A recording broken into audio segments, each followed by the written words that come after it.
Hello, welcome to another episode of Full Circle with me, Onyx.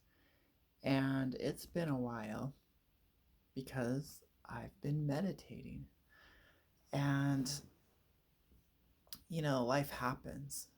So I feel like a lot of people come to meditation hoping it will do certain things for them.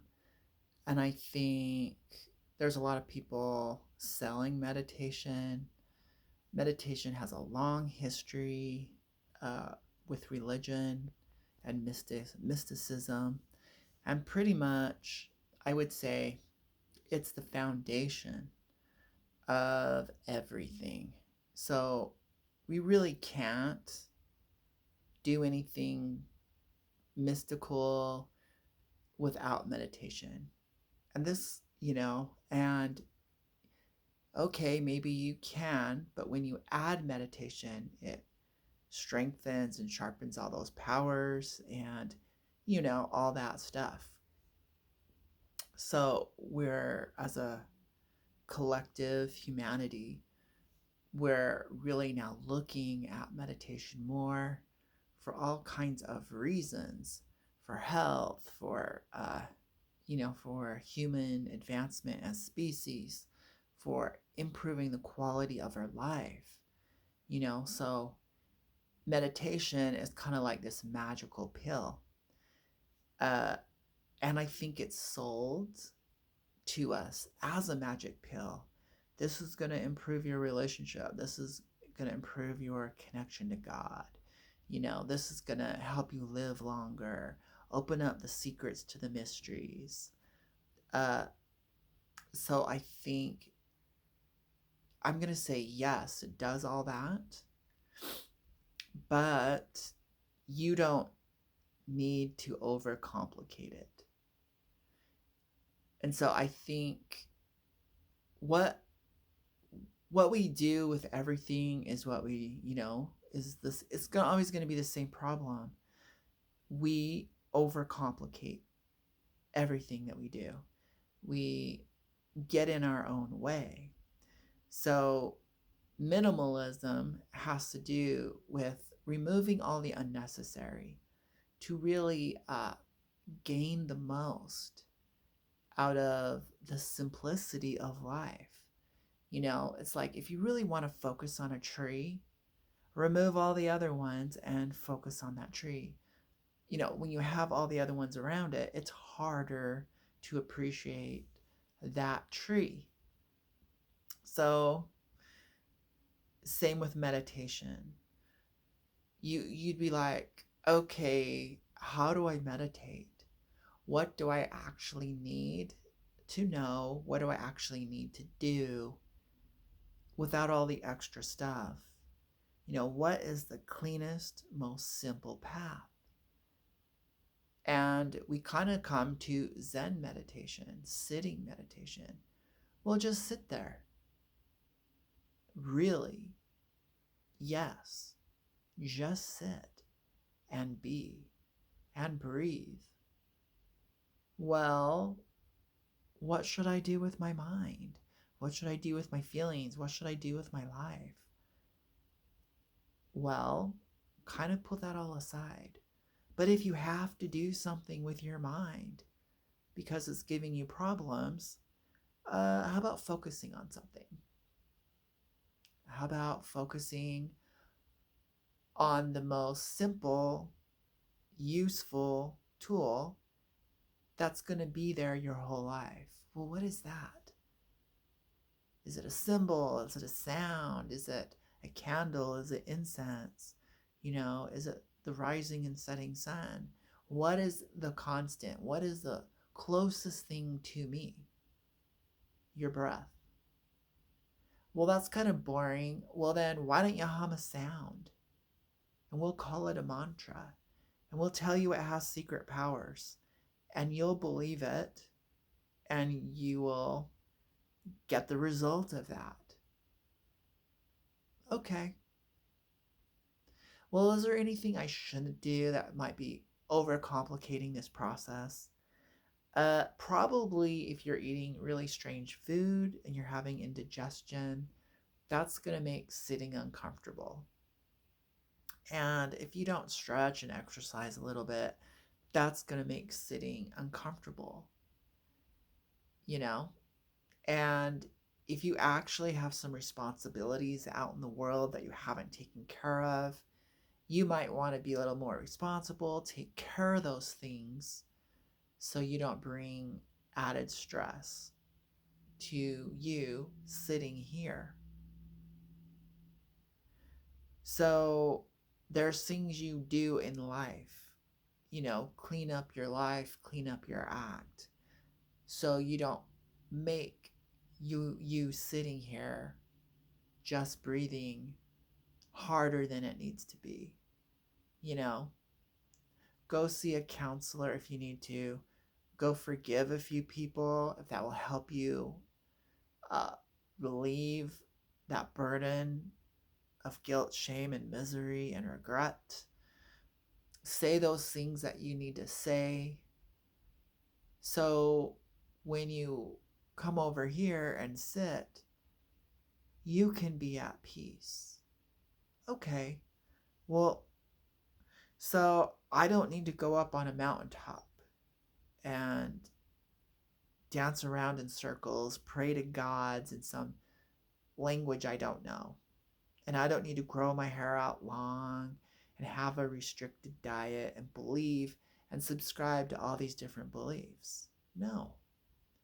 Well, and you don't, yeah. So you don't have to do all that. And actually, if you don't focus on all this other information, if you don't overcomplicate it, if you don't put a huge expectation like enlightenment, um, cosmic powers, healing, and energy, if you don't put that burden on yourself right now, then that actually might happen to you a lot faster and easier because you weren't looking for it and you don't know how to find it anyways. So it's probably best to just not worry about it. And then you won't be feeling bad. You won't turn meditation into a self beat up experience. You won't compare yourself to others. You'll actually give yourself a really good start. Okay, so kind of what is meditation? Meditation is removing everything that's not you. So we've kind of already started doing that by this introduction into meditation, because you closing out chapters in your life, you finishing those books and putting them to rest instead of leaving them open, you have done some of the inner work that needs to be done. You know, you can, so the purification, the mystical and religious purification, is actually meaning what you say, being honest with yourself and others, being a good human being, taking off the masks, um, having self respect, being responsible for your energy, for your emotions, for your thoughts, for your actions. You don't need a rule book. You don't need a preacher. You don't need a guru. You don't need a system handed down by generations. You can figure that out on your own. You can be like,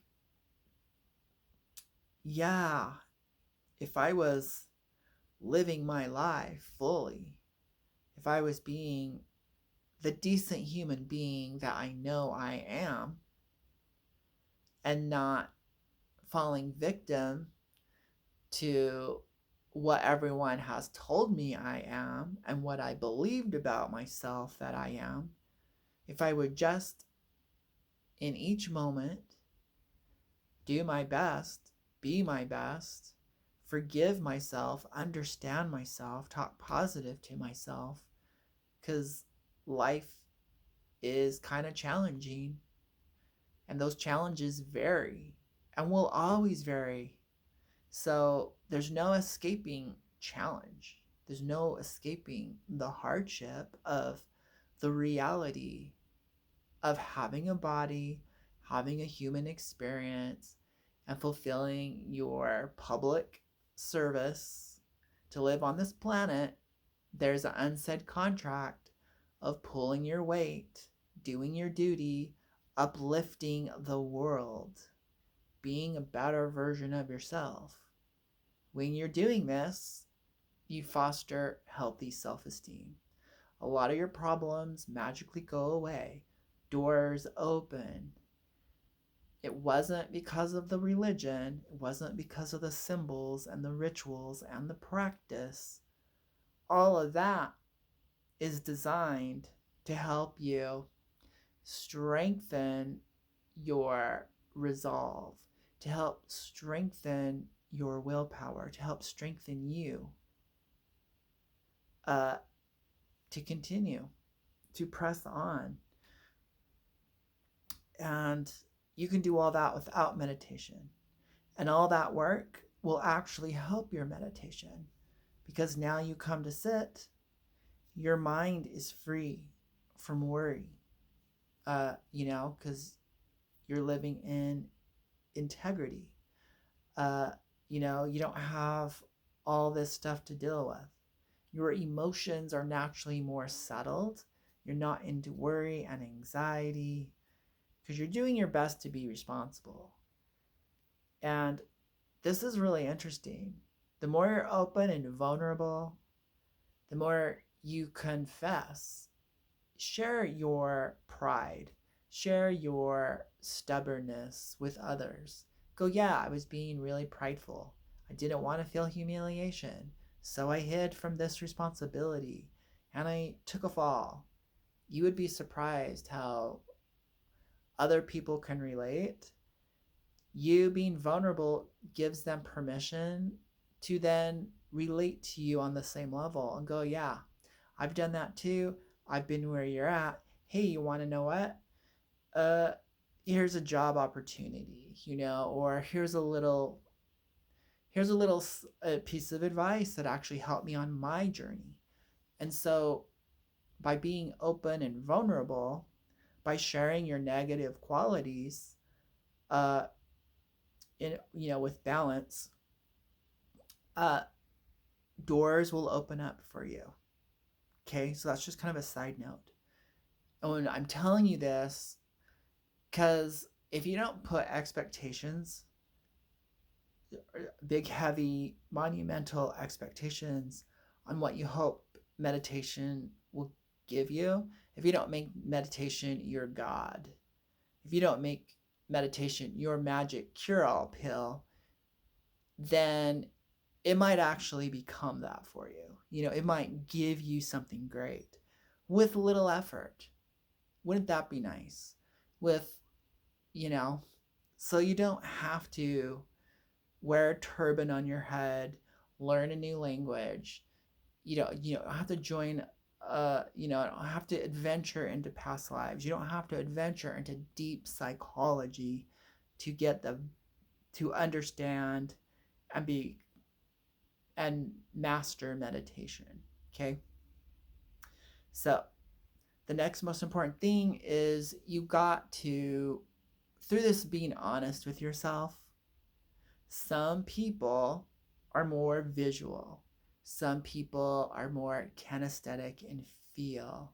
Some people are more auditory. Depending upon this, you might gravitate, you might enjoy listening to sounds. It could be the cars driving by. That might really take you to the sweet spot of meditation. It might be visualizing a color, or even actually looking at a color, or looking at something, an object. That might assist you, if you're symbol oriented, into getting to the sweet spot. Or actually doing the opposite, because that is your strength. don't use a different one. So if you have a lot of mind chatter, focus on feeling your body. If you're very auditory, focus on viewing a symbol. If you're very visual, then focus on a sound. Changing it up might take you to the sweet spot.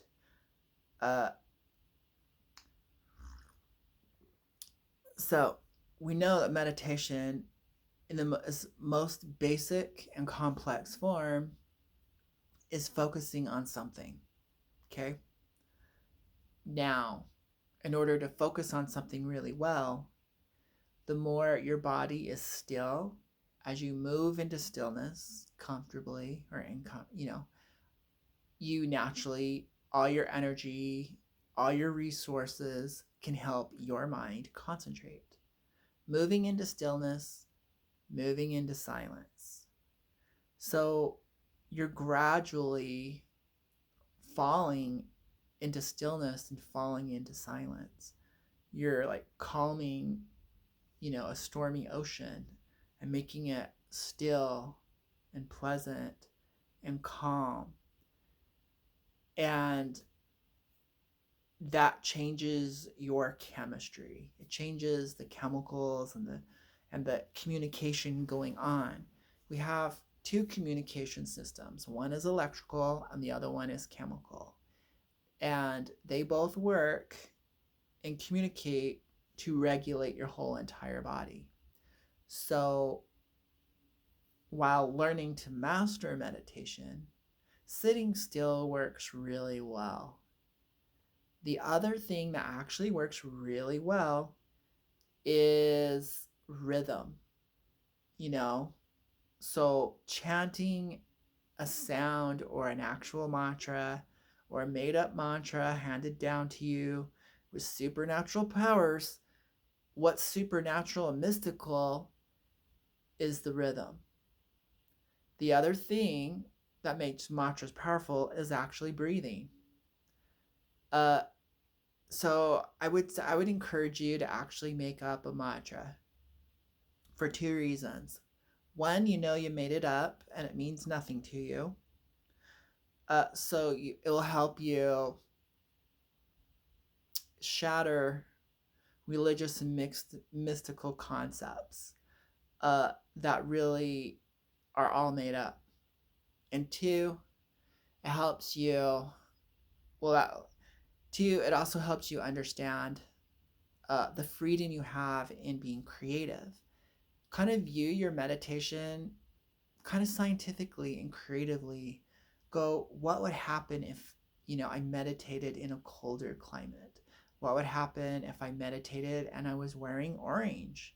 What would happen if I meditated, and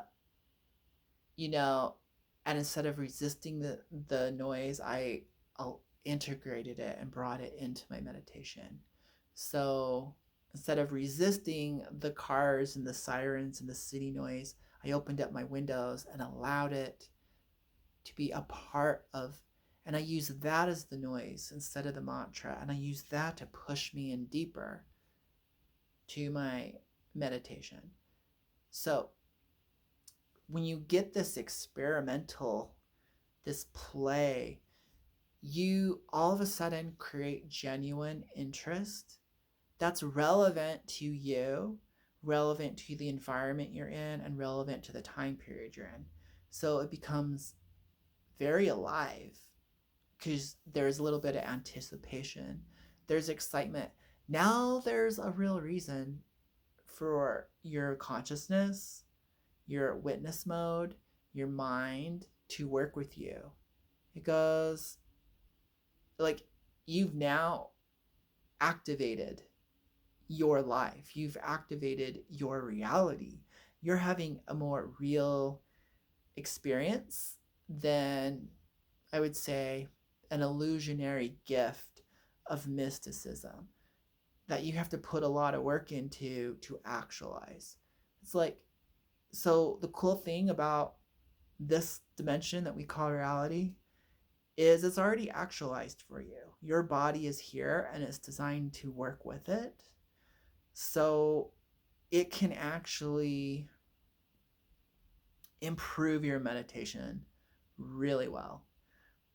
So, part of yoga, part of tantra, part of meditation is bringing the mind, the body, spirit, mind, and body, bringing your emotions. I'm going to like low key say emotions, okay?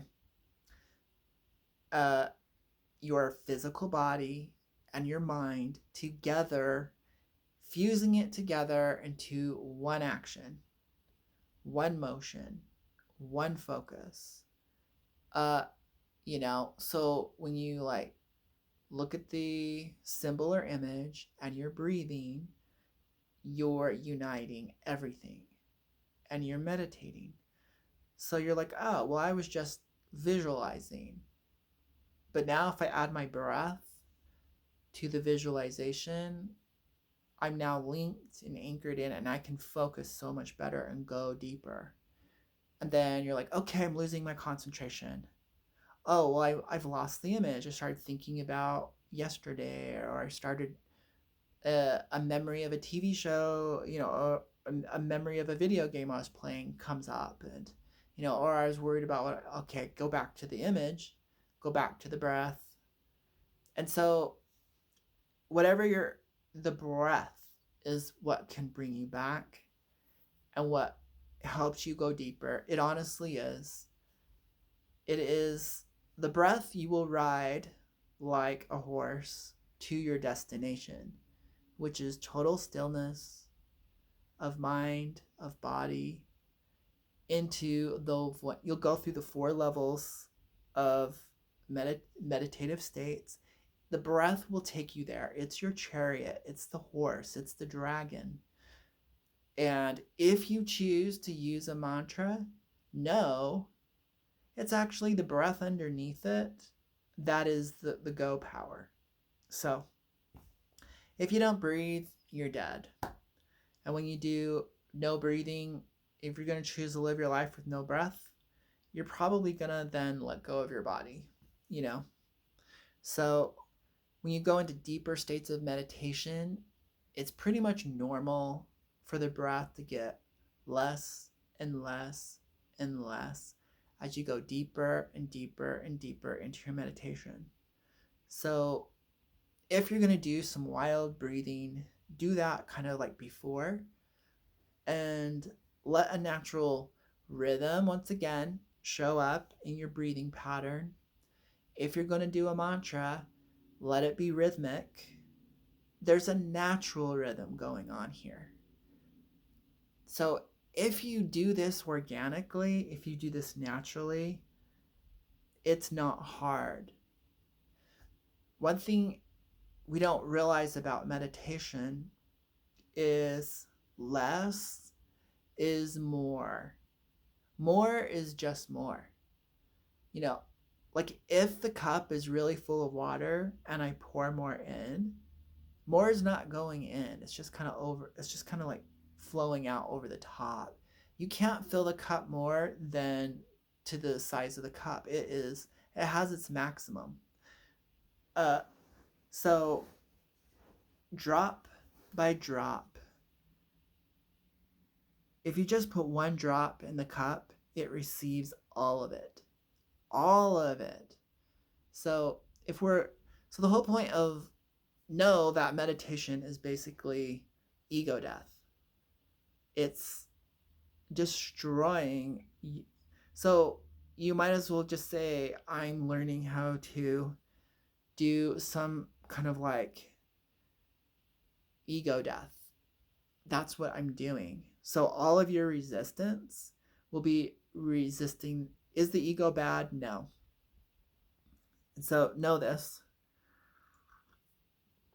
You're actually eliminating all that you think is you to uncover and reveal the indestructible you. Okay?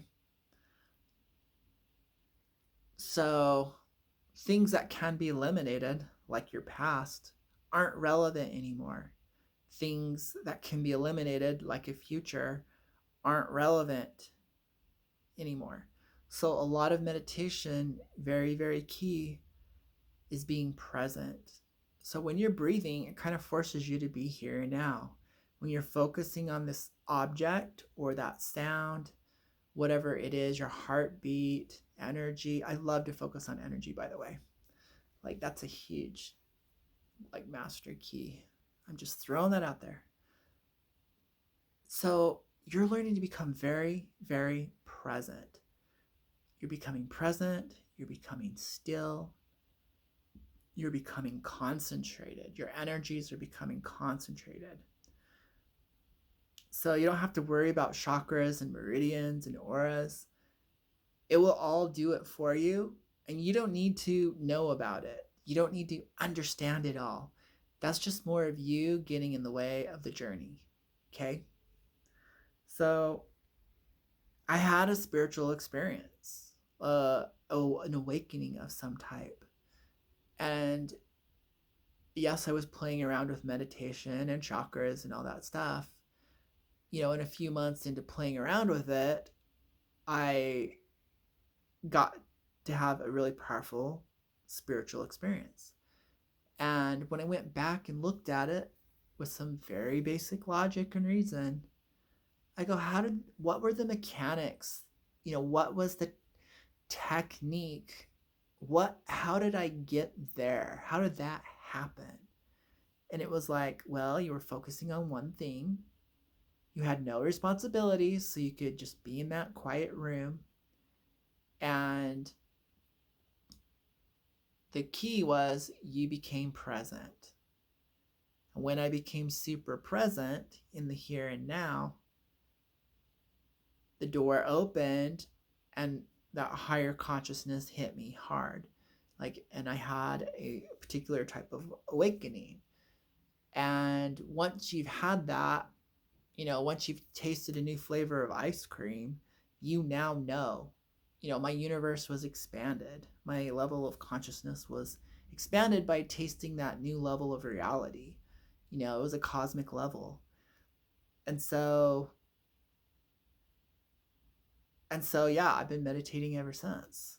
But I sometimes go back, I go, what worked? Oh, I was alone. I was focusing on one thing. I naturally just fell into being present. The door just opened and it happened. And so that's why I'm saying less is more, because seriously, the moment of 3 seconds has enriched my life for the rest of my life. It's changed me. It doesn't matter how much meditation I'll ever do. That moment was the equivalent of 100 years of meditation. That moment was quantum. It was like a quantum leap into a whole new level of that. It just changes you. Like, you can't be the same person after that. So I'm sharing you the gift of meditation, something I'm very passionate about, that I actually think should be free and I think would help everyone. It's a very rich, deep, vast subject, you know, but you can gain all the benefits for just 5 minutes. You can gain this benefit 5 minutes once a week. It could be 5 minutes every day. You could stretch it out to an hour. I would say you don't need to go more than an hour. You can, but you don't need to, because whatever you're seeking will kind of come to you because you've hollowed out that space. You know, you've let everything go, and you are learning to be still, be integrated with your body, with your mind, with your breath. And it can just happen like that. So I'd say it's easy. Don't feel like it. You don't need a guru. You don't need a mantra. You don't need a prayer. You don't need incense. You don't need to wake up at 5 a.m. You don't need to be vegetarian. You don't need to quit smoking. You don't need to do any of that. Pick your favorite chair, sit down and breathe. Relax. Concentrate. And it should be pleasant. So don't pick something boring. Don't pick something complicated. Be very basic. Jumbo crayons here before you move on to pastels and colored pencils and paints and digital media. Start off with your jumbo crayon. Okay? Keep it. You're going to get all the benefits by being very basic about this, because in the end, it's just very basic mechanics here.